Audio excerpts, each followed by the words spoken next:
ton assistance. Merci Seigneur pour ta grâce. Merci Seigneur mon Dieu pour ton esprit de sagesse. Merci Seigneur parce que tu mets hors d'état de nous de ta présence et qui ne confesse pas Jésus-Christ. Seigneur, que ton nom soit béni au nom de Jésus-Christ. Amen. Dis à ton frère que tu sois béni ce matin. Que le Seigneur te bénisse ce matin. Je veux t'entendre dire que le Seigneur te bénisse ce matin. Le thème que nous allons aborder ce matin, c'est ce qui est permanent demeure. Ce qui est permanent demeure. La première partie. La seconde partie, on va y voir le dimanche prochain. C'est Dieu le veut. Si Jésus ne parle pas de nous. Ce qui est permanent demeure. Ce qui est là en permanence reste toujours. La Bible dit dans le livre de Philippiens chapitre 3 verset 8. Et même je regarde toutes choses comme une perte à cause de l'excellence de la connaissance de Jésus-Christ mon Seigneur, pour lequel je renonçais à tout. Et je le regarde comme la boue afin de gagner Christ. L'apôtre Paul va adresser une lettre aux chrétiens de Philippe. Et lui, il va dire ceci. Lui, il regarde toutes choses comme une perte. Mais quand tu entends Paul dire que lui, il regarde toutes choses comme une perte, tu te demandes, mais quelle est cette manière de parler de Paul? Qu'est-ce qui ne va pas avec Paul? Ou quel est le problème de Paul? Il dit, je regarde toutes choses comme une perte.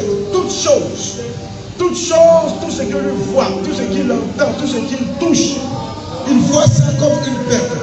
À cause de l'excellence de la connaissance de Jésus-Christ mon Seigneur, pour lequel j'ai renoncé à tout. Il dit, je les regarde comme de la boue, afin de gagner Christ. Lui, il regarde tout ce qui est sur cette terre-là, non seulement comme une perte, non seulement comme de la boue, afin de gagner Christ. Parce qu'il ne prend pas les choses de ce monde-là pour des choses importantes pour lui. Mais il n'a aucune considération pour tout ce que le monde peut lui proposer. Homme frère, ce matin, nous allons voir 3 points concernant ce qui demeure, ce qui est permanent demeure. C'est ce qui est permanent qui doit nous intéresser. Et non ce qui est éphémère. Et non ce qui est partiel. Ce qui est permanent, ce qui est là pour toujours. L'homme même est éternel. L'homme est éternel par son esprit. Même si le corps est un jour appelé à partir. Ce qui est permanent doit rechercher ce qui est permanent. Il a dit ceci dans le livre de 1 Roi, chapitre 19, du verset 4 au verset 8. 1 Roi, chapitre 19, verset 4 au verset 8. C'est un enseignement, donc on va lire lentement mais sûrement pour que tu puisses comprendre la parole de Dieu.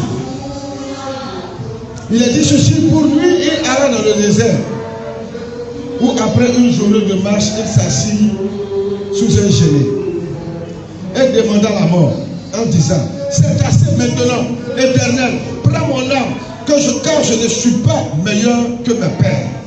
Il se coucha et s'endormit sous un genêt. Et voici un ange le toucha et lui dit, lève-toi, mange. Et il regarde, et il y avait à son chevet un gâteau cuit sur des pierres chauffées et une cruche d'eau. Il mangea et but, puis se recoucha. L'ange de l'Éternel vint une seconde fois, le toucha et dit, lève-toi, mange, car le chemin est trop long pour toi. Il se leva, mangea et but avec la force que lui donna cette nourriture, et il marcha 40 jours et 40 nuits jusqu'à la montagne de Dieu à Horeb. Dis Amen. Homme frère, premièrement, la provision que toi tu dois rechercher, c'est la provision divine. La provision qui vient de Dieu. La Bible dit, Élie, il s'agit là d'Élie, du temps du roi Akab, qui était un roi qui s'est corrompu avec la reine Jézabel, pour s'adonner à l'idolâtrie, au fétichisme, à la magie, à la sorcellerie, au peuple étranger qui adorait ainsi des montagnes, des astantés. La Bible dit ceci, que la femme du roi Akab, Jézabel, en voudra à la vie de tous les prophètes d'Israël, en particulier celle d'Élie. Et elle va se mettre à pourchasser le prophète de l'Éternel. C'est dans sa fuite qu'un jour il serait fatigué. Et il va dire à Dieu, Dieu, ça suffit comme ça. C'est bon. Je ne suis pas mieux que mes pères, Abraham, Isaac et Jacob. Je ne suis pas mieux que les Moïse. C'est bon. Tue-moi. Prends mon âme. Je veux cesser de vivre. Et il s'est mis sur un arbre. Et pendant qu'il était assis là, il a dormi. Et dans son sommeil, il eut un songe. Dans le songe, il y a un ange qui veut lui dire, lève-toi et mange. Pendant qu'il dormait. Et quand il s'est levé, il a vu un gâteau qui a été cuit sur des pierres chauffées, c'est-à-dire du feu. Un gâteau déjà cuit avec un peu d'eau ici devant lui. L'ange lui dit, mange et bois. Il a mangé le gâteau, il a bu l'eau, il s'est réendormi encore. Quelques minutes après, l'ange vient le réveiller encore pour lui dire, mange, car ton chemin est long. Il s'est levé, il a mangé, il a bu l'eau. Et cette fois-ci, il s'est levé, il a marché pendant 40 jours et 40 nuits. Vous avez déjà entendu qu'il y a quelqu'un qui a marché pendant 40 jours. 40 jours. Élie a marché 40 jours, 40 nuits, sans manger encore et sans boire. Pour dire que c'est comme quelqu'un qui a jeûné et prié. Moïse a fait 40 jours, 40 nuits sur la montagne du Sinaï, dans le jeûne, en présence de Dieu. Élie a marché pendant 40 jours, 40 nuits, sans manger, sans boire, sans s'arrêter, sans dormir. Est-ce que tu peux comprendre ça? Moïse, peut-être quand il était sur la montagne, peut-être qu'il dormait. Et puis il s'est réveillé par Dieu. Il doit se réveiller par Dieu. Et puis il est sur place. Mais Élie va marcher, il est là marcher. Pendant 40 jours, 40 jours, il ne s'arrête pas. Il ne fait pas de pause. Il ne boit plus l'eau. Il ne mange pas. On n'a pas dit qu'il a fait une pause pour aller au petit coin pour aller se couvrir les pieds. Pendant 40 jours et 40 nuits. Vous savez qu'est-ce que ça donne cette force à Élie? C'est la provision divine. Pendant 40 jours, 40 nuits, il a bravé le froid. Il a bravé la chaleur de la journée. Le froid de la nuit. Il a bravé les animaux, les bêtes sauvages. Il a traversé toutes sortes d'épreuves et de difficultés. Mais ce qui va amener Élie à tenir pendant ces 40 jours et 40 nuits, c'est ce qui est venu de Dieu. La nourriture spirituelle, la provision divine.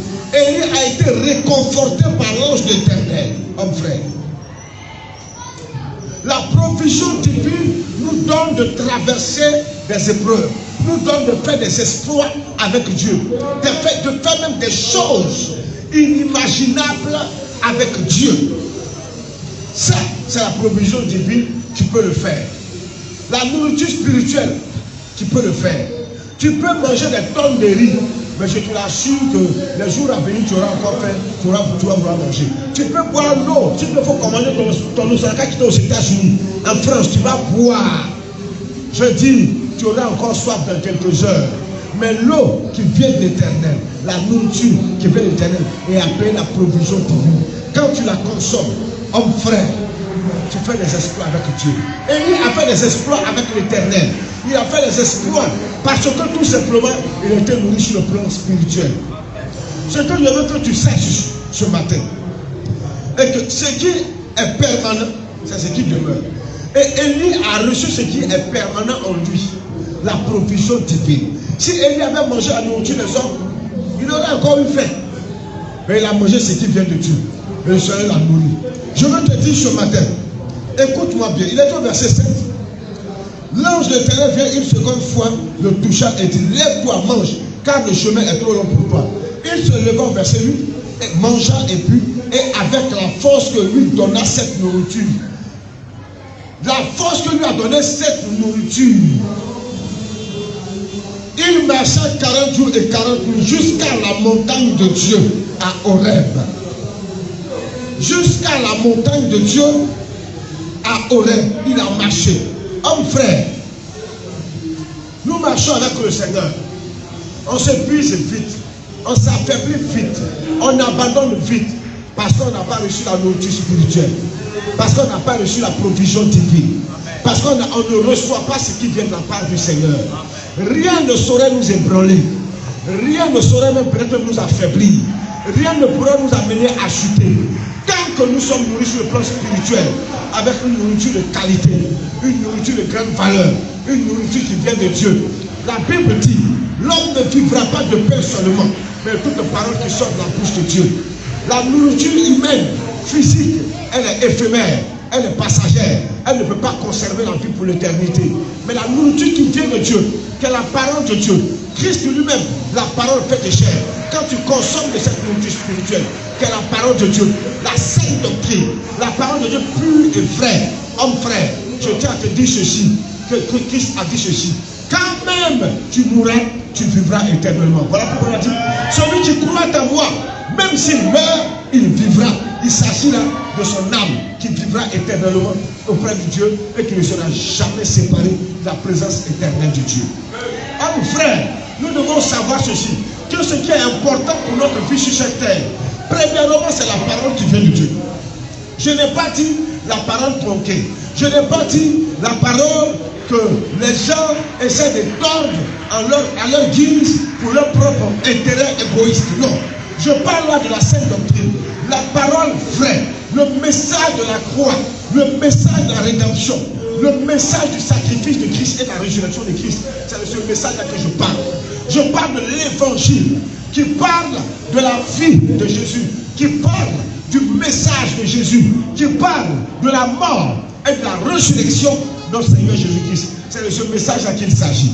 Et tu dois savoir ceci, que tant que tu ne recevras pas la vraie parole du Seigneur, qui est la provision divine, cette provision sacrée, mise à part, cette parole qui sort de Dieu et qui donne la vie éternelle, homme frère, tu vas tomber face aux épreuves de la vie. Tu vas tomber face aux passions, aux vices, aux œuvres de la chair. Homme frère, écoute ceci. Le Seigneur,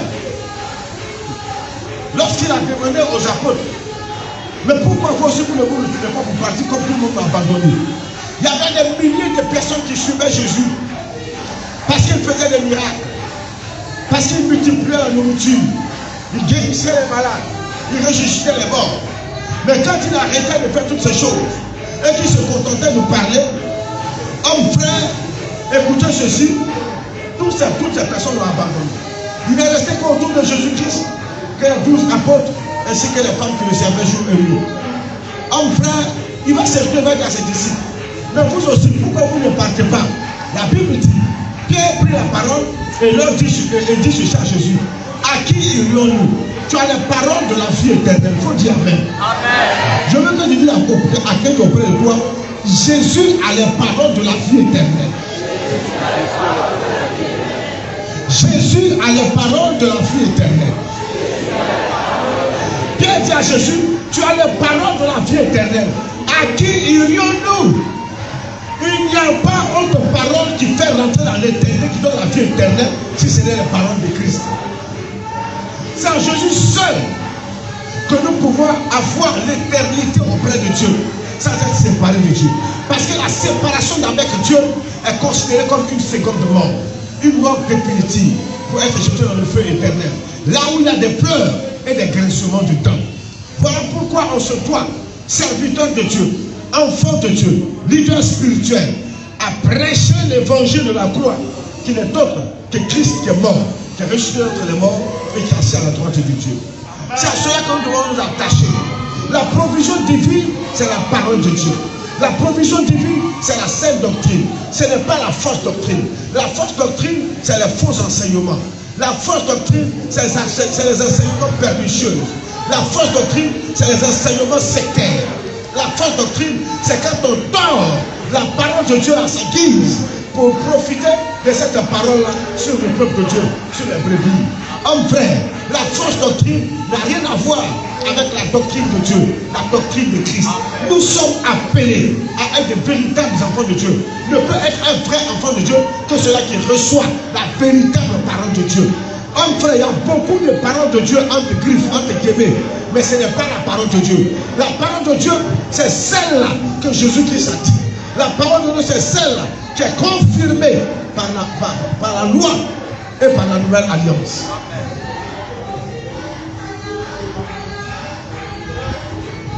Un jour, je suis se retrouver en face d'une femme samaritaine dans le livre de Jean chapitre 4. Parce que ses disciples étaient allés chercher de quoi manger. Il y avait une femme qui puisait de l'eau à un puits. Et elle s'est arrêtée, il allait s'arrêter auprès de cette femme. Il dit à cette femme-là, donne-moi un peu de ton eau, je vais boire. C'est le puits de Jacob.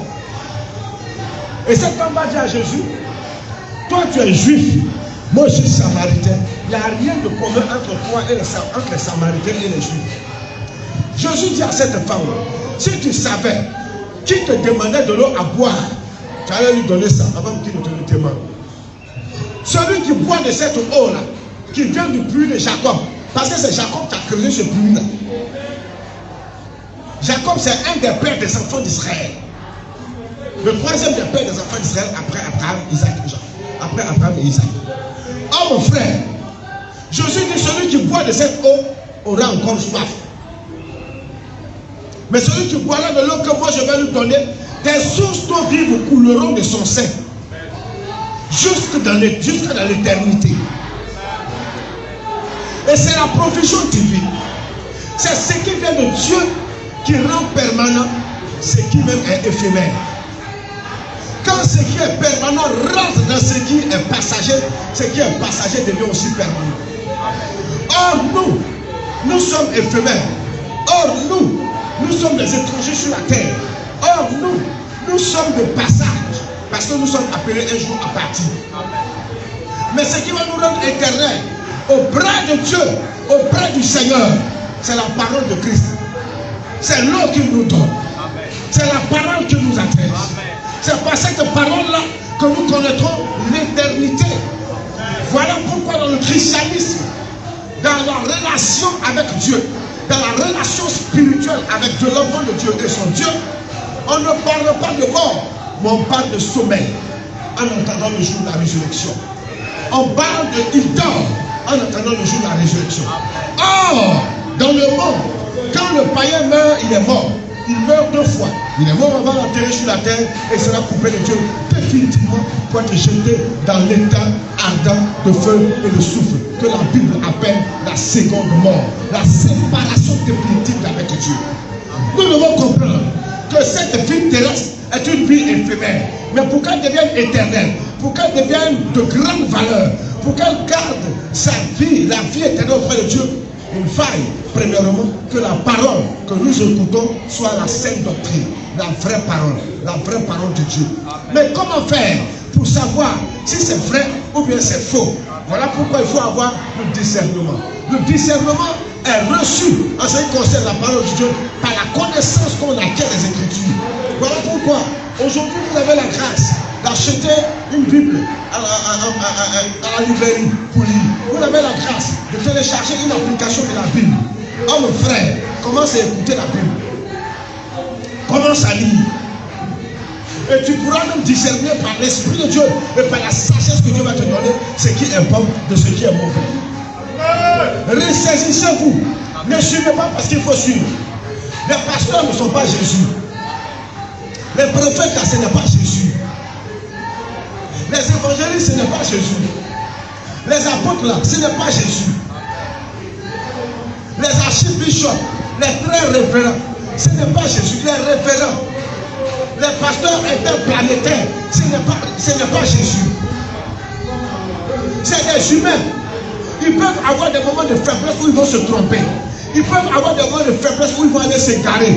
Où ils vont s'égarer dans des doctrines, dans des fables, dans des choses médiocres.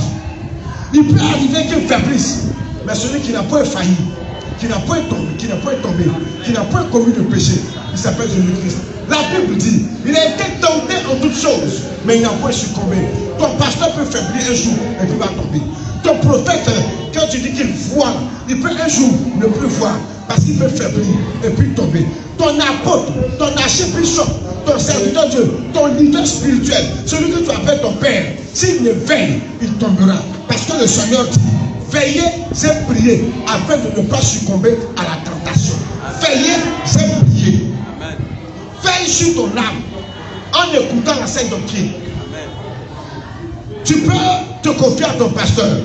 Tu peux le demander de t'aider. C'est tout à fait normal. C'est ton berger. C'est son devoir. Toi, en tant que brebis, de prendre soin de toi sur le plan spirituel et sur le plan physique. Mais cela n'empêche néanmoins que toi aussi, tu fasses l'effort de connaître la parole de Dieu et d'apprendre à te nourrir soi-même. Parce que tu ne sais pas quand pourra arriver la faiblesse du berger. Et le jour où le berger tombe dans la faiblesse, il pourra t'empoisonner. Mais si toi tu veilles, si tu apprends à te nourrir seul, le jour où le berger va tomber dans la faiblesse et que tu vas essayer de le reprendre et qu'il ne voudra pas, il ne saurait t'empoisonner, tu saurais te nourrir toi seul parce que tu as appris aussi à manger et à vivre toi seul. Donc ne pensez pas que vos pasteurs sont de Dieu. Ne pensez pas que vos leaders spirituels ont pris la place de Jésus. C'est des messagers, c'est des envoyés, c'est des envoyés. Quelqu'un a dit, si on t'envoie, il faut savoir t'envoyer. Jésus là, quand Jésus t'envoie, tu ne dois pas savoir t'envoyer. Tu dois aller dire le message que lui te donne d'aller dire. Tu ne dois pas aller dire autre chose. Mais quand on t'envoie, et puis toi on dit qu'il faut savoir t'envoyer, c'est pour dire arriver là-bas. Si tu veux voir acheter quelqu'un de sel encore, si tu veux acheter encore un peu de piment, un peu de cube magie. Non! Jésus là, il a fini de préparer. Il a mis dans notre main. Il dit allez donner ça à mes brebis comme ça. Amen. C'est tout dans la bouche. C'est pas tout dans la bouche. Ils n'ont qu'à manger ça comme ça. Si c'est amer dans la bouche, c'est amer dans le ventre. Ils n'ont qu'à manger ça comme ça. Jésus n'a pas dit qu'il faut ajouter encore un peu de sel. Il n'a pas dit qu'il faut mettre encore un peu de cube magie. Lui, il sait pourquoi il a préparé ça comme ça. Et nous, on vient avec cette parole que nous avons reçue de Jésus, sans rien ajouter, sans rien retrancher, sans rien embellir. Tout, et on vient, on vous dépose ça. Tu manges ça, ça te plaît, il faut manger. Ça ne te plaît pas, il faut laisser. Quand tu auras fait, tu vas manger. Mais si tu te trompes pour aller manger autre nourriture que Jésus n'a pas donnée, parce que tu vois que cette nourriture-là brille, tu vois qu'il y a une là-dessus comme ça, des sauces reines, ou des sauces arachide bien cuites, tu vois les morceaux de viande, c'est un poison. Tu vas manger ça, tu vas mourir. Voilà pourquoi la Bible dit. Et ça, là, il s'agit là de la mort spirituelle, la séparation d'avec Dieu. La Bible dit dans 2 Timothée chapitre 4, Paul dit à Timothée, Timothée prêche la parole en toute occasion, favorable ou non. Car le temps viendra où les hommes ne supporteront plus la sainte doctrine, mais se donneront une foule de docteurs qui leur enseigneront ce qu'ils veulent entendre, des fables. Ils vont se donner une foule de serviteurs de Dieu, de leaders spirituels, qui vont leur dire ce qu'ils veulent entendre et non ce que le Seigneur te dit de les faire entendre. Fais attention, prends garde. Il dit fais l'œuvre d'un évangéliste. Amen. Il veut dire il faut annoncer l'évangile de Jésus. Dis exactement ce que les évangiles disent de Jésus et ne dis pas autre chose. Ne dis pas ça pour plaire à ceux qui t'écoutent. Ne dis pas ça à ces foules qui veulent que toi tu leur dis ce qu'eux veulent entendre. Donc je suis là, pas pour te dire moi ce qui me plaît, pas pour te dire ce qui va te plaire, pas pour te dire toi ce que te plaît, mais je suis là en tant que messager de la part du Seigneur, pas messager d'un homme, pas messager d'un leader spirituel, pour te dire avec exactitude ce que le Seigneur m'envoie te dire. Moi je ne fais qu'exposer ce que le Seigneur m'appelle à exposer de la sainte doctrine. À toi de consommer ou de ne pas consommer. Mais je t'exhorte à consommer cela parce que cela fera du bien à ton âme. C'est cela que le Seigneur nous appelle. Aujourd'hui, les gens ont du mal à croire, ont du mal à avancer parce qu'ils ont écouté plusieurs types de messages. Ils ont écouté trop de choses. Je dis toujours à ceux qui souvent viennent aujourd'hui qu'il ne faut pas confondre le ministère de serviteur de Dieu avec sa vie spirituelle. ne faut pas confondre son ministère et sa vie spirituelle. Le ministère de l'homme de Dieu lui a été donné par Jésus-Christ. C'est Jésus qui appelle ceux qui doivent lui servir. Il faut dire Amen. C'est Jésus qui appelle les gens au ministère pastoral, au ministère apostolique, au ministère de l'évangélisme, au ministère prophétique, etc. etc. C'est Jésus qui appelle. Est-ce que vous comprenez? Les dons spirituels qui sont manifestés dans ces ministères-là sont donnés par le Saint-Esprit.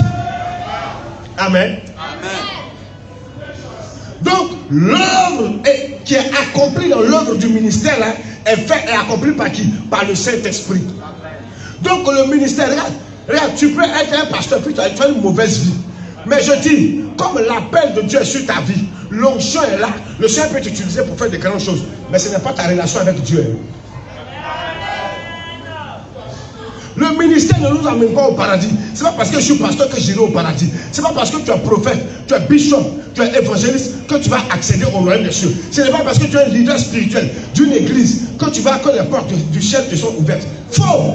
Amen. Jamais. Amen. Les portes du ciel te seront ouvertes parce que tu as une relation étroite avec le Seigneur en menant une vie de sanctification, de sainteté. La sanctification, c'est de se séparer du péché. Et le Seigneur dit, sans la sanctification, nul ne verra Dieu.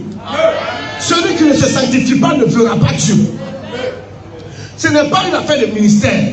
Tu peux servir Dieu. Jésus n'a-t-il pas dit qu'au jour du jugement, plusieurs viendront. Ils diront, Seigneur, moi j'ai évangélisé, j'ai été pasteur, j'ai été leader spirituel, j'ai prié pour les malades, j'ai guéri les malades, j'ai évangélisé, j'ai chassé les démons, j'ai chassé Satan, j'ai fait ceci, j'ai fait cela. La Bible dit, Jésus leur dira, je ne vous ai jamais connu. Allez-y loin de moi, vous tous qui commettez l'iniquité. Il ne faut pas confondre ton ministère et puis ta vie spirituelle personnelle. La vie spirituelle personnelle consiste à grandir et à mûrir avec le Seigneur dans une croissance spirituelle vraie par la parole de Dieu. La vie spirituelle avec Dieu, c'est de se sanctifier, se séparer du péché, s'éloigner de la boue du mal, des passions de la jeunesse, de s'éloigner des iniquités, du mensonge, de l'hypocrisie, des choses contraires à la parole de Dieu. C'est ça la vie spirituelle. Amen.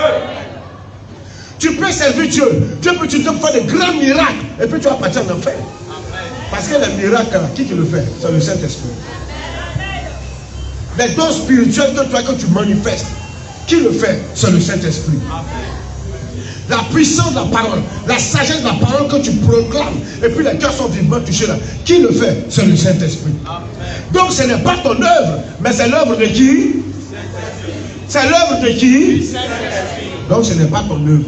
Le Saint-Esprit t'utilise en tant que serviteur pour faire son œuvre, pour faire l'œuvre de Jésus. Voilà pourquoi Jésus a dit, quand le Saint-Esprit il viendra, il vous rappellera ce que je vous ai enseigné. C'est ce que Jésus a dit. Il dit, le Saint-Esprit va vous rappeler ce qu'il a enseigné.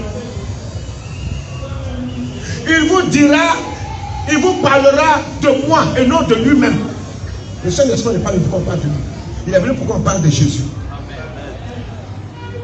Donc quand l'œuvre du Saint-Esprit est manifestée par l'onction de Jésus-Christ sur la vie de quelqu'un ou sur la vie d'une personne, femme ou homme, qu'il sache que ce n'est pas parce qu'il est pur, ce n'est pas parce qu'il est saint, ce n'est pas parce qu'il est propre, ce n'est pas parce qu'il est droit, ce n'est pas parce qu'il est parfait que le Seigneur l'utilise, mais le Seigneur l'utilise comme un fil de canal. Un canal simple. Dieu peut utiliser n'importe qui pour faire ce qu'il veut faire. Jésus a dit, si vous empêchez à ces gens-là de crier Hosanna au fils de David, les pierres que vous voyez là, Dieu va donner des bouches qui vont crier pour moi. Nous devons comprendre une chose, que ce que tu fais pour le Seigneur là, c'est à part.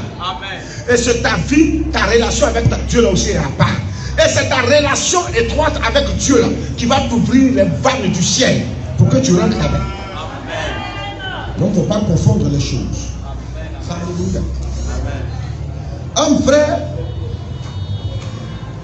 Jésus dit, celui qui boira de cette eau que moi je vais lui donner là, des sources d'eau vive couleront de son sein. Deuxièmement, donc premièrement, nous avons vu que quoi? La provision divine. Deuxièmement, le travail. Le travail. On travaille pour beaucoup de choses. En général, les gens travaillent pour se nourrir, premièrement. Ils travaillent pour avoir un lieu où reposer la tête. Ils travaillent pour fonder une famille. Ils travaillent pour beaucoup de raisons. Mais des raisons terrestres. Des raisons qui ne sont pas, en général, éternelles. La Bible dit ceci dans le livre de Jean, chapitre 6, du verset 22 au verset 29. Jean, chapitre 6. Jean, chapitre 6, du verset 22 au verset 29. Si vous avez trouvé, je fais la lecture, la parole de Dieu. La foule qui était restée de l'autre côté de la mer avait remarqué qu'il ne se trouvait là qu'une seule barque et que Jésus n'était pas monté dans cette barque avec ses disciples, mais qu'il était parti seul. Le lendemain, comme d'autres barques étaient arrivées de Tibériade, près du lieu où ils avaient mangé. J'ai dit quoi? Jean 6, non, c'est ça, hein? Amen. Ok. Le lendemain, comme d'autres barques étaient arrivées de Tibériade, près du lieu où ils avaient mangé le pain, après que le Seigneur eut rendu grâce, les gens de la foule ayant vu que ni Jésus, ni ses disciples n'étaient là, montèrent eux-mêmes dans ces barques et allèrent à Capernaum à la recherche de Jésus. Et l'ayant trouvé au-delà de la mer, il lui dit, Rabbi, quand es-tu venu ici? Jésus leur répondit, en vérité, je vous le dis, vous me cherchez non parce que vous avez vu des miracles, mais parce que vous avez mangé des pains et que vous avez été rassasiés. Verset 27. Travaillez non pour la nourriture qui périt, mais pour celle qui subsiste pour la vie éternelle. Et que le Fils de l'homme vous donnera, car c'est lui que le Père, que Dieu lui-même a marqué de son sceau. Il lui dit, que devons-nous faire pour accomplir les œuvres de Dieu?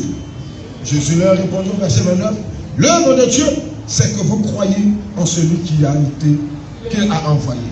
On va dire Amen. Jésus va interpeller cette grande foule qui est allée à sa recherche. Parce que Jésus était dans un lieu auprès de la mer de Tibériade. Il leur a annoncé l'évangile du royaume. Il y a eu un moment où les gens avaient faim. Jésus va multiplier la nourriture, le pain et le poisson, pour des milliers de personnes. Près de 10 000 à 15 000 personnes, ils ont mangé. Ils sont rassasiés. Ils ont emporté les restes. Mais écoutez ceci. Ils sont partis chacun chez soi. Quand ils reviennent encore sur le lieu, ils ne trouvent pas Jésus. On dit non, Jésus est parti de là où il était avec ses disciples. Alors ils vont prendre des barques, si vous voulez, des pinasses ou des pirogues. Ils vont aller à la recherche de Jésus. Quand ils vont aller trouver Jésus-Christ, de l'autre côté du bord, la mer de Tibériade, ils vont dire, mais Seigneur, on t'a cherché partout jusqu'à... On t'a pas trouvé, c'est ça, on devait te trouver. Jésus leur dit, vous me cherchez, pas parce que vous avez vu des miracles. Vous me cherchez, pas parce que vous aimez ce que je dis, mais vous me cherchez parce que vous voulez manger. Vous me cherchez parce que j'ai multiplié la nourriture pour vous.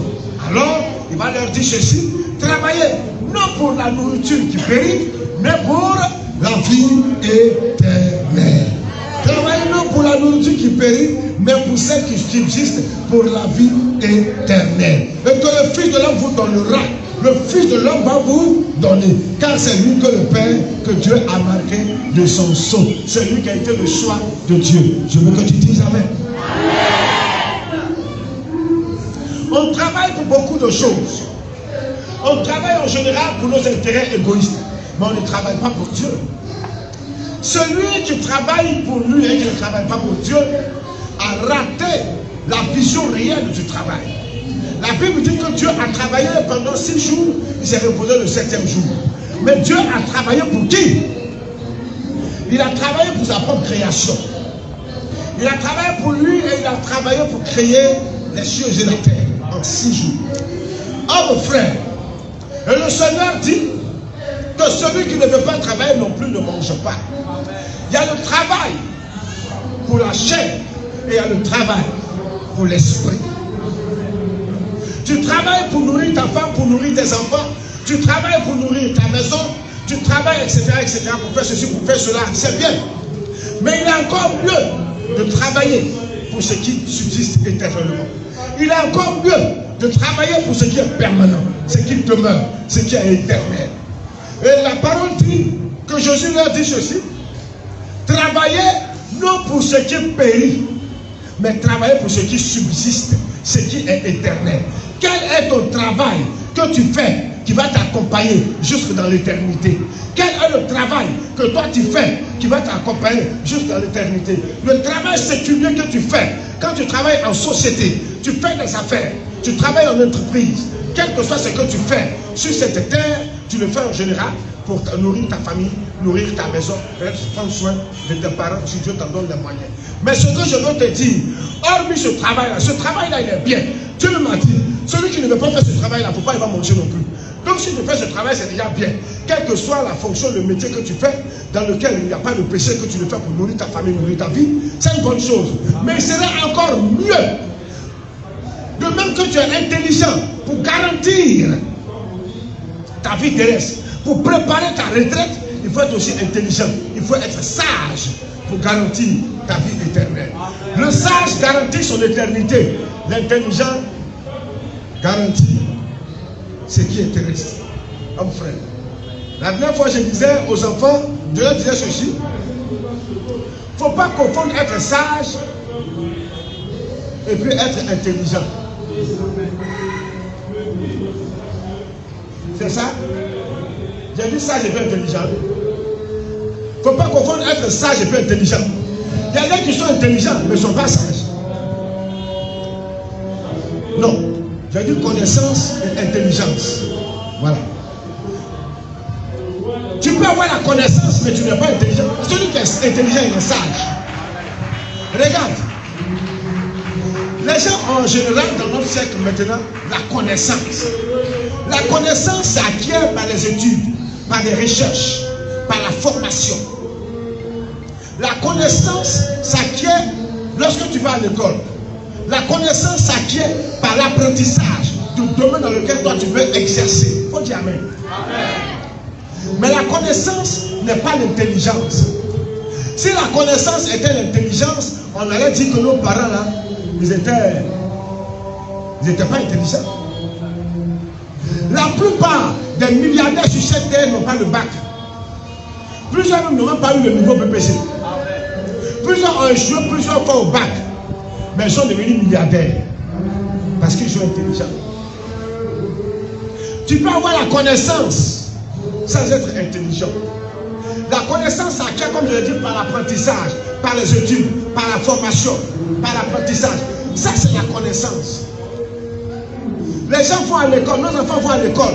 Quand ils travaillent bien à l'école, on dit que l'enfant il est intelligent. Non, l'enfant a la connaissance, mais il n'est pas encore intelligent. Quand il va grandir, il va affronter les réalités de la vie. C'est là où on saura s'il est intelligent. Beaucoup ont acquis la connaissance. En général, ceux qui sont intelligents, c'est eux qui embauchent et qui font travailler ceux qui ont la connaissance. En général, ceux qui ont fait de longues études là, ils ne sont pas trop riches. Ils travaillent en administration. Ils sont cadres supérieurs à la Banque mondiale, à l'UNICEF. Ils sont cadres supérieurs au gouvernement, à l'Assemblée nationale, dans les ministères. Ils sont les directeurs de cabinet, de ceci ou de cela. En général, ceux qui ont acquis la connaissance, c'est des médecins. Ils ont eu des doctorats souvent en économie pour gérer l'argent. Mais l'argent n'est pas pour eux. Ils gèrent, mais ce n'est pas pour eux. Ils ont eu des doctorats en médecine. Ils soignent les patients. Oh mon frère, ça c'est la connaissance. Mais où est que ceux qui ont acquis en général la connaissance ne sont pas des hommes forcément prospères. Mais ceux qui sont intelligents sont ceux-là qui ont prospéré et qui sont devenus milliardaires. Voilà pourquoi il a dit que la plupart des milliardaires sur la terre n'ont pas eu le bac. Les gens croient que le bac est une fin en soi. Le diplôme est une fin en soi. Le diplôme dit que tu as fini telle formation et que tu as eu du succès, tu as été admis à telle formation, et que tu es prêt, tu es apte maintenant à faire tel truc.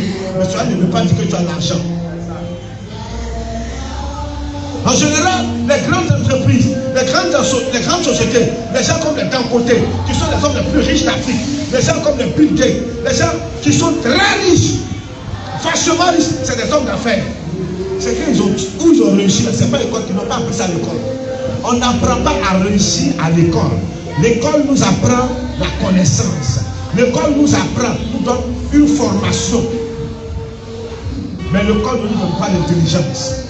Il faut dire amen. Donc, ne sois pas complexé parce que tu manques de connaissances. Ne sois pas complexé parce que tu n'arrives pas à apprendre. Ne sois pas complexé parce que tu manques de formation. Non. Tu peux manquer de connaissances, tu peux manquer de formation, tu peux manquer de diplôme, mais si tu es intelligent, tu peux réussir. La plupart même des écoles en Côte d'Ivoire, les grandes écoles, les collèges et puis certains lycées ont été construits, vous m'excusez, par nos frères du Nord, des gens, des analphabètes, ils ne vont pas partir à l'école. Son enfant dit, papa, il faut construire une école ici, il va gérer pour toi. Et puis, à Makadine, et puis il paye un terrain là, il bâtit un grand collège. Et puis il met son fils, ou il met quelqu'un, directeur pour gérer. Et puis on dit, où est le fondateur? Le fondateur, il a ça à la maison, le vieux du là qui est là manger pour là. Dis amen. Son enfant est parti quand il a eu le doctorat. Mais l'enfant vient travailler pour lui. L'enfant a la connaissance de son père, mais il n'est pas plus intelligent que son père. C'était plus intelligent que son père, il n'a pas travaillé pour son père. Il faut dire amen. Je prie Dieu, que Dieu vous accorde l'intelligence et la sagesse. En plus de la connaissance que vous avez. Si tu es intelligent, tu vas réussir. Si tu es intelligent, tu vas prospérer. Si tu es intelligent, tu vas devenir grand. Celui qui sait s'organiser. Les vents violents vont souffler. La tempête viendra. Il aura l'ouragan. Mais il tiendra ferme. Parce qu'il est organisé et parce qu'il est intelligent. Homme frère, je veux que tu comprennes ceci. Et que tu te ressaisisses ce matin. Mais que tu dois travailler pour le Seigneur. Parce que travailler pour le Seigneur est très important pour ta vie. C'est très important pour la suite de ton avenir. Les gens, comme je l'ai dit, travaillent pour leur retraite, pour préparer leur retraite, n'est-ce pas? Mais toi, tu dois préparer aussi, non, tu dois travailler aussi, non seulement pour préparer ta retraite terrestre, mais aussi pour préparer aussi ton avenir céleste. Ce qui est encore plus important que ce qui est terrestre. Voilà pourquoi Jésus a dit, ne travaillez pas pour ce qui périt, pour la nourriture qui va périr, mais travaillez pour ce qui est éternel. Il veut dire, pendant que tu travailles pour te nourrir, pour nourrir ta famille, pour préparer ta retraite, sache que tu vas encore fournir plus d'efforts et tu dois mieux faire pour préparer ta vie éternelle. Les gens travaillent pour préparer la retraite, pour assurer la vie de leurs enfants, pour léguer à leurs enfants l'héritage. Mais au ciel, là, pour Dieu, là, pour le ciel, là, on ne travaille pas pour donner l'héritage à quelqu'un. On ne travaille pas pour dire que non, mes enfants, quand ils vont arriver au ciel, ils vont avoir tel filet ici, ils vont avoir tel char du ciel ici, telle voiture du ciel ici. Au ciel, là, ce que tu investis là, c'est pour toi seul. Au ciel, là, tout ce que tu mets au ciel, dans la banque du ciel, là, par tes œuvres, là, homme frère, on ne va pas partager ça avec quelqu'un. Ni avec ton pasteur, ni avec ta maman, ni avec ton papa, ni avec tes frères, ni avec tes soeurs, ni avec tes amis, ni avec tes connaissances. Ce que tu investis dans le ciel, par le travail de Dieu que tu fais sur la terre, te reviendra qu'à toi seul. Personne ne va hériter cela. Les gens travaillent dur pour que demain leurs enfants ne souffrent pas. Mais on doit travailler dur pour le Seigneur, pour ne pas que demain nous aussi on se retrouve au ciel sans rien. Les gens ne travaillent pas pour Dieu. Ils ne sont pas prêts à se disposer à travailler pour le Seigneur.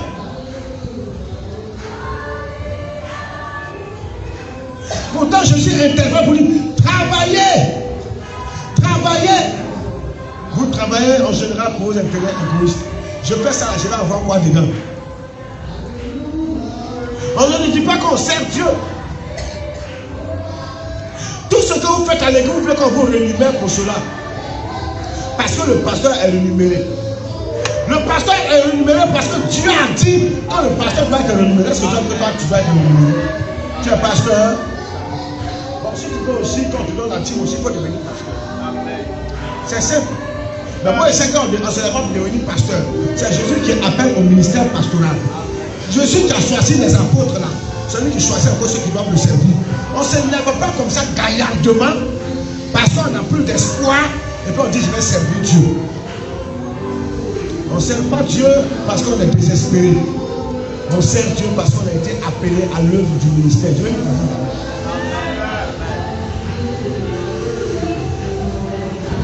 les gens croient que les pasteurs sont en général des paresseux, des dormeurs, ils mangent, ils dorment, ils se lèvent du bien, ils prêchent, ça s'arrête là. Tu mens, hein?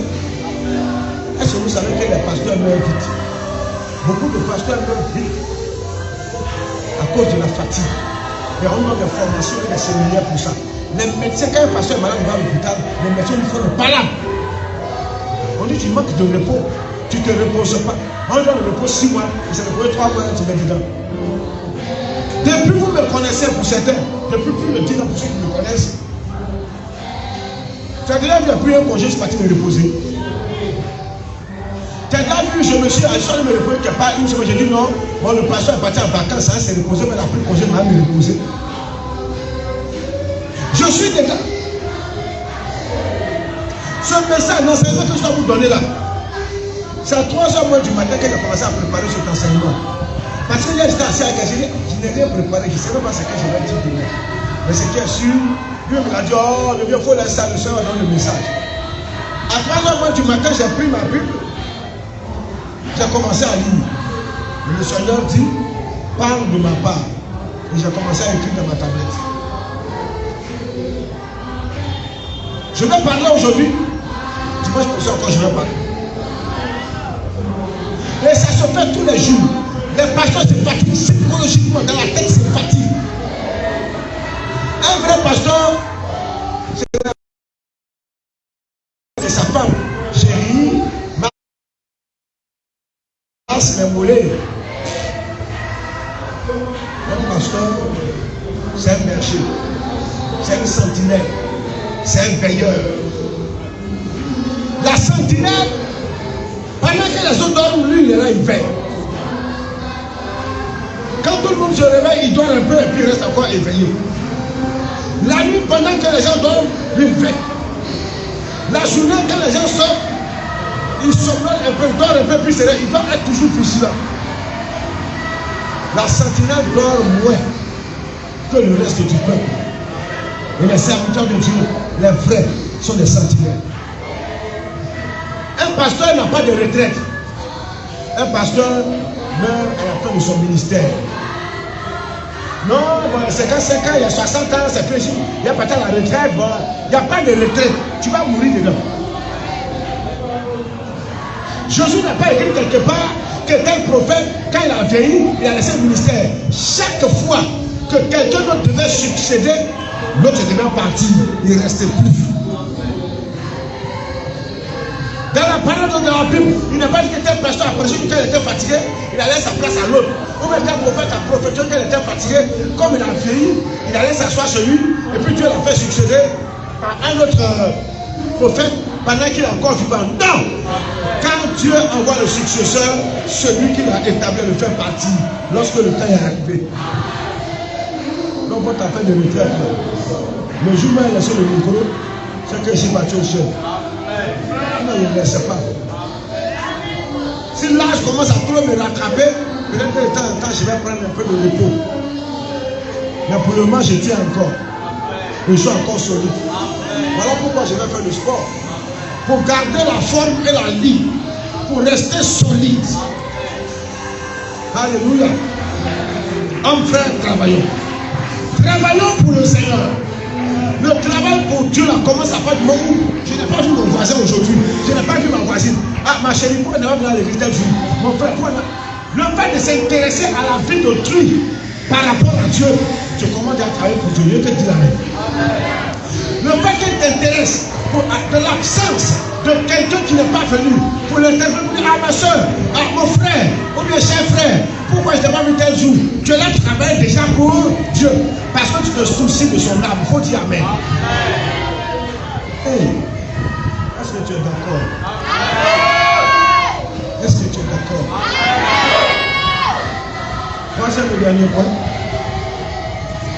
Les œuvres spirituelles. Les œuvres spirituelles. 1 Corinthiens chapitre 3, verset 12 à 15. 1 Corinthiens chapitre 3, verset 12 à 15. Si tu as trouvé, je fais la lecture. Or, si quelqu'un bâtit sur ce fondement avec de l'or, de l'argent, des pierres précieuses, du bois, du foin, du chaume, l'œuvre de chacun sera manifestée. Car le jour la fera connaître, parce qu'elle se révélera dans le feu. Et le feu éprouvera ce qui est l'œuvre de chacun. Verset 14. Si l'œuvre bâtie par quelqu'un sur le fondement subsiste, il recevra une récompense. Si l'œuvre de quelqu'un est consumée, il perdra sa récompense. Pour lui, il sera sauvé, mais comme au travers du feu. Amen.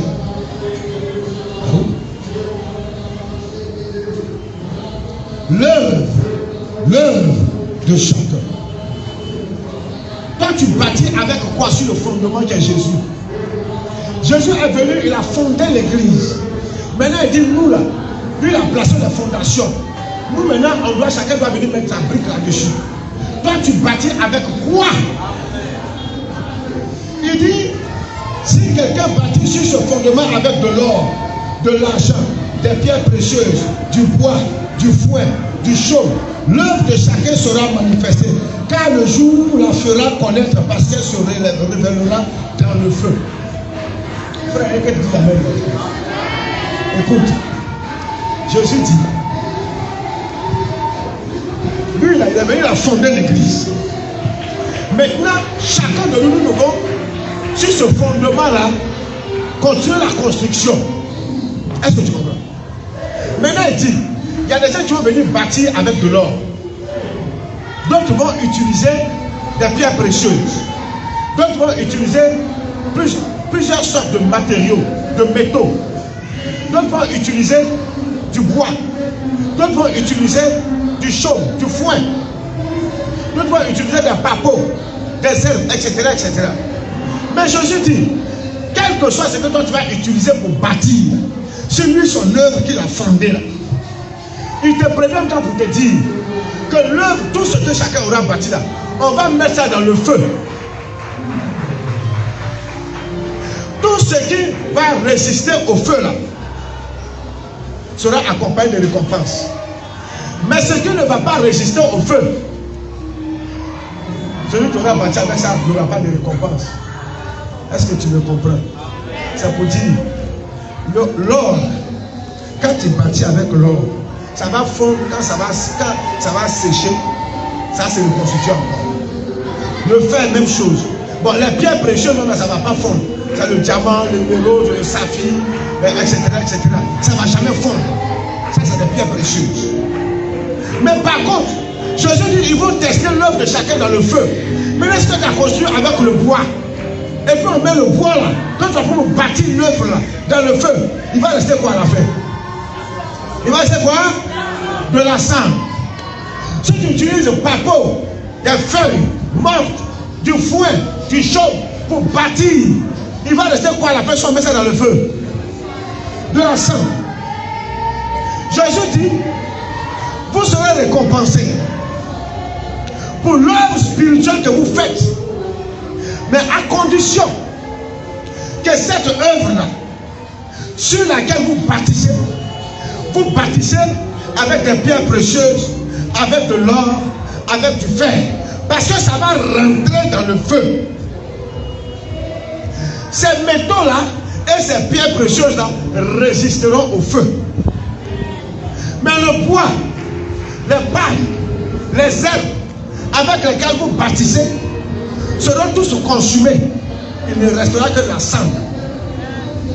Et la cendre va se dissiper dans le vent, dans l'air. Et Jésus dit, bâtissez sur le fondement. Tu bâtis avec quoi? Quand tu fais l'œuvre, tu le fais en gémissant. tu le fais en te priant. Quand tu sers Dieu dans sa maison, quand tu prends ses chaises, quand tu nettoies les chaises, quand tu apportes ton offrande, quand tu apportes ta dîme, c'est pas moi que tu apportes. Ce que tu fais de la main, ce n'est pas pour moi. Tu le fais pour Dieu. Si c'est pour moi, tu le fais, sache que tu l'as bâti avec du bois, tu l'as bâti avec du foin, tu l'as bâti avec du chaume. Si tout ce que tu fais dans la maison de Dieu, si toi tu le fais pour le pasteur, tu n'as rien compris. C'est que tu l'as bâti avec du bois, tu l'as bâti avec des éléments qui vont bientôt fondre et se dissiper dans le feu. On ne sert pas Dieu pour un homme. On dit le service de Dieu. Donc on sert Dieu auprès des hommes. Est-ce que vous comprenez? Moi, je ne vous sers pas. Moi, je ne suis pas la cause de vous. Moi, je suis la cause de Dieu. Et comme Dieu m'a dit, je veux que tu sois leur serviteur. Voilà pourquoi je suis votre serviteur. Moi, je ne suis pas votre patron. Je ne suis pas votre maître. Je ne suis pas votre apôtre, votre gouverneur, celui qui vous domine. Aujourd'hui, c'est ce qu'on fait de vous. Pourquoi que vous vous prosternez comme ça? Papa, il est devenu Dieu. La gloire n'est plus à Jésus, mais aux humains. C'est triste et c'est malheureux. Je suis dit que celui qui va être le plus grand dans le royaume de Dieu soit le serviteur de ses frères. Voilà pourquoi il nous a appelés serviteurs. Nous sommes des esclaves de Jésus-Christ, nous les leaders spirituels. Le leadership dans l'église, dans le christianisme, n'est pas synonyme de domination, n'est pas synonyme d'autorat. Comment on appelle ça? Autorité. Elle est sur le dos. Ma langue commence à se fatiguer, même pour prononcer le mot, c'est difficile. Alléluia. Le leadership spirituel ne nous donne pas l'autorité de dominer sur les gens, de les écraser, de les piétiner, de s'asseoir sur des fauteuils, Louis XVI, Louis XIV, sur des trônes. Lorsque la mère de Jean et Jacques est venue voir Jésus pour dire à Jésus, quand tu seras au ciel, que mes deux enfants là, Jacques et Jean, un soit assis à ta gauche et à ma droite. Là. Et que les autres ont commencé à se plaindre, les autres ont commencé à se plaindre. Jésus leur a dit, non, ne vous plaignez pas. Les puissants de ce monde là les dominent et les traumatisent. Ils croient qu'au ciel ça va être comme ça. Et puis il dit que celui qui va être le plus grand dans le ciel soit le serviteur de ses frères. Moi je suis heureux d'être votre serviteur. Moi je ne suis pas votre patron. Moi je ne commande personne ici. Je suis votre éclaireur. C'est-à-dire, on est là marcher en brousse, dans l'obscurité totale. C'est moi j'ai la lampe et puis je suis devant. Si quelque chose doit bouffer, quelqu'un c'est moi ça va bouffer avant de t'atteindre. Mais pendant que ça ne bouffe pas, tu fuis. Moi je suis un sacrifice. Voilà pourquoi le serviteur de Dieu, il est déjà un sacrifice. Voilà pourquoi Jésus a dit, celui qui perdra sa vie à cause de moi, la retrouvera. Mais celui qui conservera, qui préservera sa vie, la perdra. Tout serviteur de Dieu est consacré à perdre sa vie au profit des brebis. Voilà pourquoi l'homme a dit, le vrai berger donne sa vie pour ses brebis. Est-ce que les gens aujourd'hui donnent leur vie pour leurs brebis?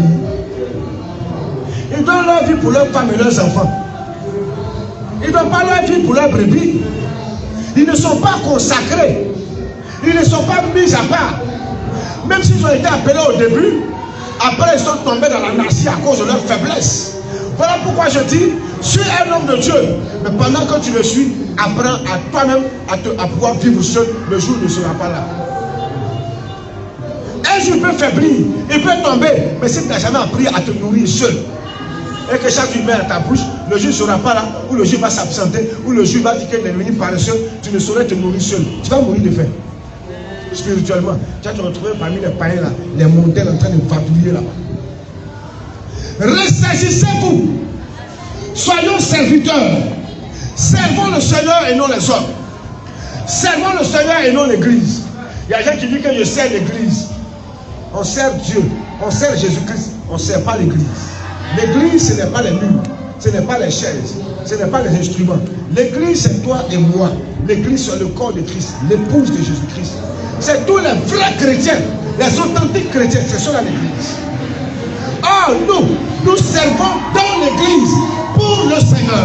Nous sommes des serviteurs dans l'église, pas pour dominer l'église, pas pour marchander l'église, pas pour escroquer l'église, pas pour se nourrir de la graisse des brebis, au point que certains leaders vous appellent de gros poissons.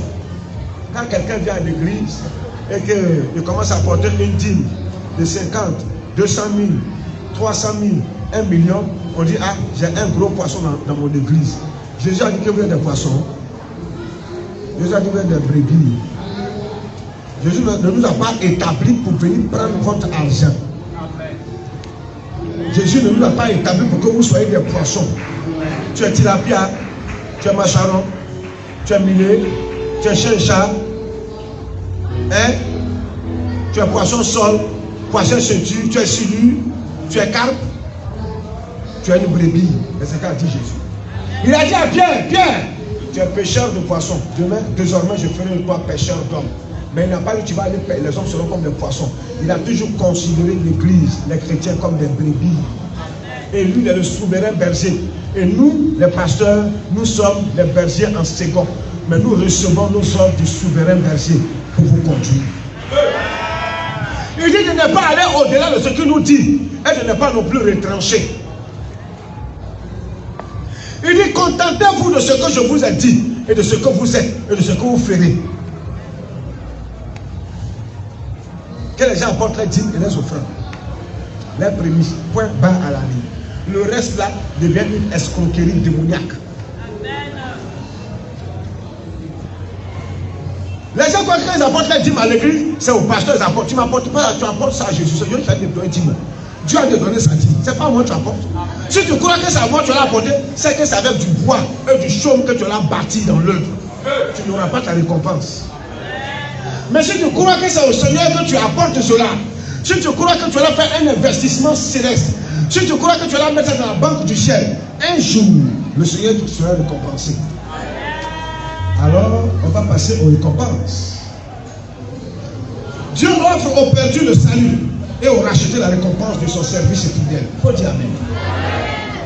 Regarde, le salut là, ça s'obtient gratuitement. Il faut dire Amen. Mais la récompense s'obtient par le travail. Dis Amen. Si tu sers Dieu, Dieu suscitera des hommes et des femmes, que ce soit dans l'église ou hors de l'église, pour te bénir. Il faut dire Amen. Bénir pour te rendre heureux. Est-ce que tu peux comprendre ce passage? Alléluia. Tu peux comprendre ce que je dis. Le salut est gratuit. Est-ce que c'est clair? Le salut est une gratuité qu'on reçoit par notre confession de foi en Jésus-Christ. On va lire Jean 14, verset 10. Jean chapitre 14, verset 10. Nous sommes juste à la conclusion. Je sais que vous êtes fatigués. Mais souffrez. Amen. Souffrez que je dure parce que nous sommes en enseignement. Le Seigneur dit mon peuple se meurt, s'égare par manque d'enseignement. Jean 14, verset 10. Ne crois-tu pas que je suis dans le Père et que le Père est en moi? Les paroles que je vous dis, je ne les dis pas de moi-même. Et le Père qui demeure en moi, c'est lui qui fait les œuvres. Amen. Romains chapitre 6, verset 23. On va lire, même si on connaît le passage par cœur. Romains chapitre 6, verset 23. Il a dit, car le salaire du péché, c'est la mort. Mais le don gratuit de Dieu, c'est la vie éternelle en Jésus-Christ. Le don gratuit de Dieu, c'est quoi? La vie éternelle en celui qui croit en Jésus, qui le confesse comme Seigneur et Sauveur, qui marche avec lui dans ses principes et dans ses règles, il a la vie éternelle. Il faut dire. Éphésiens 2, verset 8 à 9. Éphésiens chapitre 2, verset 8 à 9. Éphésiens chapitre 2, verset 8 à 9. Il a dit ceci. Car c'est par la grâce que vous êtes sauvés, par le moyen de la foi. Et cela ne vient pas de vous. C'est le don de Dieu. Et ce don de Dieu là, c'est Jésus-Christ. Ce n'est point par les œuvres, afin que personne ne se glorifie. Donc ce n'est pas par tes œuvres que tu es sauvé. Il faut dire Amen. Tu es sauvé gratuitement parce que Jésus-Christ est mort pour toi. Il faut dire Amen. Tu es sauvé parce que Jésus est mort pour toi. Si Jésus n'était pas mort pour toi, si tu n'avais pas cru en lui, si tu n'avais pas confessé Jésus-Christ, si tu n'avais pas accepté comme le Seigneur et le Sauveur de ta vie, pour marcher avec lui dans la droiture, tu ne serais pas sauvé. Il a fallu qu'il meure. Et que toi tu crois en lui. Et que tu marches avec lui dans le droit chemin pour que tu aies la vie éternelle. Mais si tu crois en lui, et que tu crois que tu ne dois pas marcher encore dans la vérité, tu vas partir en enfer. Parce que là tu vas perdre ton salut. Mais si tu crois et tu demeures ferme dans ses voies, tu auras la vie éternelle. Mais que tu dis amen. Il a dit ceci. C'est par la grâce que vous êtes sauvés, par le moyen de la foi. Ouais. C'est par grâce. Donc, la foi est une gratuité. C'est pas ça. La foi, là, tu reçois ça gratuitement. Le salut, là, tu reçois ça gratuitement. Le salut est une gratuité. C'est un cadeau qu'on obtient en acceptant que Jésus-Christ soit notre Seigneur et le Sauveur de notre vie par sa mort à la croix. Tu es sauvé. Seigneur, parce que tu te soumets à lui, il est Seigneur de ta vie. Sauvé parce que tu confesses que tu es pécheur, alors tu te répands. Tu as la vie éternelle. Amen. Mais quand il s'agit de récompense, non parce que tu es sauvé que tu seras récompensé. Attention. La récompense s'acquiert par les œuvres. Le salut, c'est gratuitement en Jésus-Christ. La récompense, pour que tu sois récompensé, pour que tu sois couronné au ciel, pour que tu aies des villas au ciel, pour que tu aies des bénédictions au ciel, des bénédictions éternelles, permanentes et qui demeurent, ce sont tes œuvres. Qu'est-ce que tu fais? Matthieu 10, verset 42. Matthieu chapitre 10, verset 42. Matthieu chapitre 10.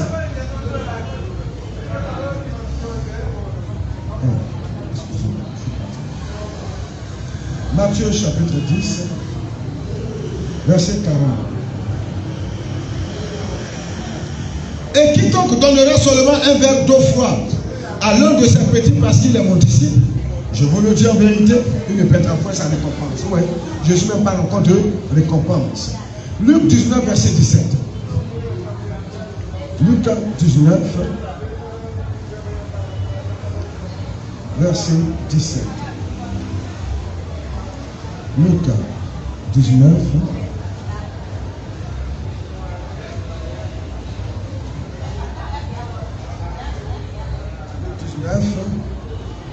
verset 17. Il lui dit, c'est bien, bon serviteur, parce que tu as été fidèle en peu de choses, reçois le gouvernement de Dieu. Ça c'est encore, en parlant encore de récompense. Lorsqu'il parle de la parabole des mines. Ensuite, 2 Timothée chapitre 4, verset 7. 2 Timothée chapitre 4. 2 Timothée chapitre 4, verset 7. 2 Timothée chapitre 4, verset 7. Paul dit à Timothée, j'ai combattu le bon combat, j'ai achevé la course, j'ai gardé la foi. Désormais la couronne de justice m'est réservée. Le Seigneur, le juste juge, me la donnera dans ce jour-là. Et non seulement à moi, mais encore à tous ceux qui auront aimé son avènement. Encore récompense. Apocalypse 2, 10. Apocalypse chapitre 2, verset 10. Apocalypse chapitre 2, verset 10. Ne crains pas ce que tu vas souffrir. Voici, le diable jettera quelques-uns d'entre vous en prison, afin que vous soyez éprouvés et vous aurez des tribulations de 10 jours. Sois fidèle jusqu'à la mort, et je te donnerai la couronne de vie. Les récompenses au ciel s'acquièrent par nos œuvres. Quelles sont les œuvres qui vont t'accompagner au ciel? Quelles sont les œuvres qui vont t'accompagner au ciel? Ton obéissance à servir Dieu, à faire les choses de Dieu, à obéir à la parole de Dieu. Ton obéissance à te soumettre à la volonté de Dieu et à la parole de Dieu. Voici les œuvres qui vont t'accompagner au ciel, qui te permettront d'être récompensé. Sinon, si tu as cru en Jésus, tu marches avec lui dans le chemin de la vérité, tu auras la vie éternelle. Mais quand il s'agira de la récompense, jamais, jamais. La récompense est faite pour ceux-là qui vont travailler pour le Seigneur. Le travail du Seigneur ne se limite pas au ministère pastoral. Si toi, ton travail dans l'église, c'est venir balayer, nettoyer chaise, tu auras ta récompense au ciel. On va dire non, comme c'est nettoyer chaise là, je n'aurai pas la même récompense que celui-là qui a l'impression que celui-là qui est dans le ciel. C'est faux. Dieu ne juge pas comme nous les hommes nous jugeons. Amen. Obéis à Dieu. Soumets-toi à Dieu. Fais l'œuvre de Dieu. Sers Dieu là où tu es. Travaille, va au travail. Va au boulot. Va chercher ton argent. Viens préparer la retraite de tes enfants, de toi, de ta retraite si tu veux. Mais je dis, quand il s'agira aussi du Seigneur, reste dans l'obéissance. Sers Dieu. Soumets-toi au travail du Seigneur. Les jeunes hommes, les jeunes gens se lèvent le matin. Ils viennent dresser les bâches. On va finir. Ils sont encore les derniers à repartir d'ici. Vous servez Dieu, vous ne servez pas l'église. Souvent quand les gens disent, ouais, moi je suis m'énerve, moi je ne fais plus ça. Mais si tu te fâches, tu fais ta bougie. Tu as toujours construit avec du bois, avec du chaume, avec du fouet. Tu n'as pas utilisé des pierres précieuses. Tu n'as pas utilisé du l'or, même pas du fer. Tu as utilisé des objets qui vont disparaître avec le temps. Alors que Dieu a besoin que tu bâtisses avec de l'or et avec des pierres précieuses. Donne-toi. Mets tout ton cœur dans ce que tu fais. Sers Dieu de tout ton cœur. Ne pense pas que tu sers quelqu'un. C'est tant que tu vas penser que tu sers quelqu'un, tu vas bâtir avec du bois. Je sers Dieu. Mais pourquoi le pasteur a crié sur moi parce qu'il fait ça? Donc il ne fait plus. Tu n'as rien compris. Amen. Il crie sur toi là. C'est pourquoi tu commences à bâtir avec des pierres. Il faut enlever les bois. La cause est écrite sur toi. Il veut que tu mettes des pierres précieuses là-bas. Il veut que tu mettes de l'or. Voilà pourquoi souvent il serre son visage. Parce qu'un jour, lui doit rendre compte à Dieu par rapport à ta vie. Il veille sur ton âme afin de te présenter devant Dieu, pur et saint, et ayant œuvré pour le Seigneur. Moi, je ne suis pas là pour envoyer les chrétiens au ciel, seulement qui ne seront pas récompensés au ciel. Les chrétiens qui vont aller au ciel pour aller vivre où? Si qu'on voit du ciel, hein? Pourquoi? Je ne dis pas qu'à si qu'on voit au ciel, c'est une manière de parler. Mais les gens qui ne vont pas œuvrer pour le Seigneur ne seront pas récompensés. Les gens seront récompensés par rapport à leurs œuvres, bien qu'ils soient sauvés gratuitement. Que la grâce et la paix du Seigneur soient avec toi ce matin. Le dimanche prochain, on va terminer les 3 derniers points. Que la grâce et la paix du Seigneur soient avec toi. Que le Seigneur te fortifie. Que le Seigneur te donne le pouvoir de servir. Que le Seigneur te donne le pouvoir de travailler pour lui. Que le Seigneur te donne le pouvoir d'être engagé